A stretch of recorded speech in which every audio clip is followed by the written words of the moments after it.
বাড়ির গাছের সবরি কলা বিন্নি ধানের খই। কিশোরগঞ্জের বিন্নি ধানের খইয়ের ঐতিহ্য অন্তত ২০০ বছরের। এটি একটি মুখরোচক সুস্বাদু খাবার। চাহিদাও রয়েছে দেশ জুড়ে। বছরে অন্তত ১০ কোটি টাকার খই বিক্রি হয় এই অঞ্চলে।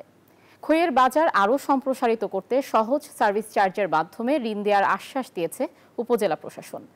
টিটু দাসের তথ্যচিত্রে ডেস্ক রিপোর্ট।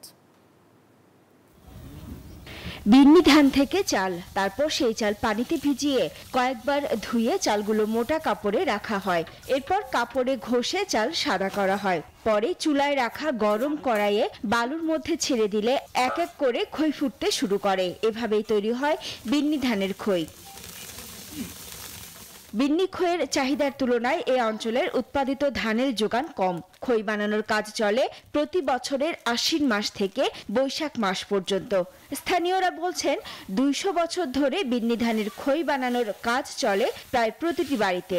নিজে ২০০-২৫০ মন ধান মতো বাজি, এরপর এলাকা মাঝে বাজাইছি এইটারিও মনে আরো ৭০-৮০ মন ধান এলাকা টাকা দিয়ে ধান বাজাই আর কি।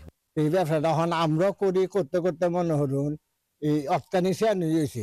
এই ব্যবসা আমরা চাচ্ছি না, এইটা দিয়ে আমরা একটু উন্নত হয়েছি।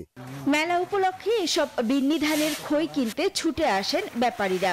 এগুলি আমরা বিন্নি কই, ফুট কই, এগুলো থেকে নিয়ে আমরা এই কুড়িগ্রাম মেলার মধ্যে বিক্রি করি। সরকারিভাবে কম সুদে ঋণ দিলে ব্যবসা আরো প্রসারিত হবে বলে আশা স্থানীয় জনপ্রতিনিধির। স্বাস্থ্যকর অল টাইম হানিকম, সব সময় অল টাইম হেলদি লাইফ। স্বল্প সুদে যদি একটা ঋণের ব্যবস্থা করত, তাহলে হয়তো এরা আরো স্বাবলম্বী হইতো এবং এই ঐতিহ্যটাকে ধরে রাখতে সক্ষম হইতো। বাজার সম্প্রসারিত করতে সহজ সার্ভিস চার্জের মাধ্যমে ঋণ দেওয়ার আশ্বাস দেন উপজেলা নির্বাহী কর্মকর্তা। তারা যাতে এটা তাদের এই প্রতিষ্ঠানকে আরো ধরে রাখতে পারে এবং আরো বেশি তাদের বাজারটাকে আরো সম্প্রসারিত করতে পারে, সেই বিষয়ে আমরা উপজেলা প্রশাসনের পক্ষ থেকে ব্যবস্থা গ্রহণ করব। বিন্নি ধানের খই বিক্রির পাশাপাশি এই গ্রামের প্রতিটি বাড়িতে ফুটখই তৈরি করে স্বাবলম্বী হয়েছেন অনেকেই। Desk report, news 24।